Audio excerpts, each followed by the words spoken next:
Хаягдал тариан төрөг ашиглан урлагийн гайхамшигт бүтээлийг урлаж болдог байна. Энэ бол сүрлэн сүлжмэл юм. Сүрлээр өөрийн гараар сэтгэлээ шингээж хийсэн бүтээл хэн нэгэнд өгөх хамгийн нандин бэлэг байх болно. Хүүхдийн урлан бүтээгдэхүүний сүрэл сүлжмэлийн ангийн авьяалаг сүрсэлж охинтой үзэгч та бүхнийгээ уулзуулъя. Хүүхдийн урлан бүтээгдэхүүний сүрлэн сүлжмэл намлын ангид 39-р сургуулийн гэгэрэл хөгжил төвийн албан бус сургалтын хүүхдүүд суралцж байна. Одоогоор энэ ангид 15 хүүхэд сүрлэн сүлжмэл заалгаж байгаа юм. Ундрах сүрлээр сүлжмэл хийж сураад 3 жил болж байгаа. Ангийнхаа хамгийн шилдэг уран бүтээлч хүүхэд юм.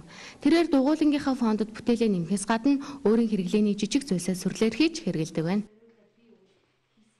Сүлжмэлийн хувьд бол олон төрлийн алтай. Анхлаа сурж байгаа хүмүүс бол энэ одоо 5-аар гэд ингэ шүлждэг хаас 5 сүрэл оруулж шүлждэг. Энэ дээр л анхааруул тэгэл сайн болох. Миний дүүгийн хамгийн хайртай бүтээл ямар бүтээл байдаг вэ? Энэ бүтээлээ хийхин тулд хэдий хэмжээний хүч хөдөлмөр, цаг хугацаа шаардж байсан. Хамгийн хайртай бүтээлгүүл нөгөө багштай хамтарч хийсэн эвтэй дүр амтан байгаа л та. Тэгээд тэрийг хийхэд их хэцүүсэн л та. Туулайг одоо яаж хийх вэ? Цагаан сүрэл бэлтэл тэгэл хэцүүсэн. Хийхэд бол 3 сар л зарцуулсан.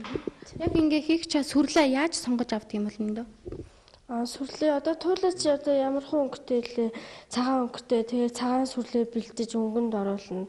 Өнгөнд одоо яг байгалийн сүрлэл энэ юм л та. Тэгээд энэ ч одоо ингээд лабораторид ингэж өгч өнгөнд оруулдаг байгаа.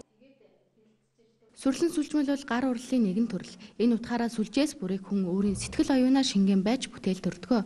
Сүрлэн сүлжмэлийг хаягдал тариан төрөө болон бидний сайн мэддэг дээр зөвсөөр хийдэг. Өвсийг халуун усанд дэвтэн уян зөөлөн болгоод сүлжиж эндүүдэж өнгөнд оруулж үзэгч та бүхний харж байгаа энэ гайхалтай бүтээлүүдийг уралдаг юм аа. Бүсийн гэрэл төв сурагчтай одоо энэ дууранд суралцаад 3 жил болж байна. Тэр дундаа ундрах ихтэй хүүхдэл болохоор одоо дараа жил төгснө одоо энэ чиглэлээр ер нь өөрөө явъя гэж бодолтой байгаа.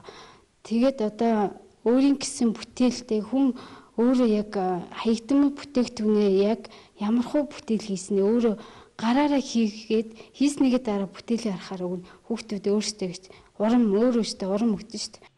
Сүрлийн цэвэр байгалийн гаралтай бүтээгдэхүүн учир эдэлж хэрэглэхэд нэн тохиромжтой байдаг байна.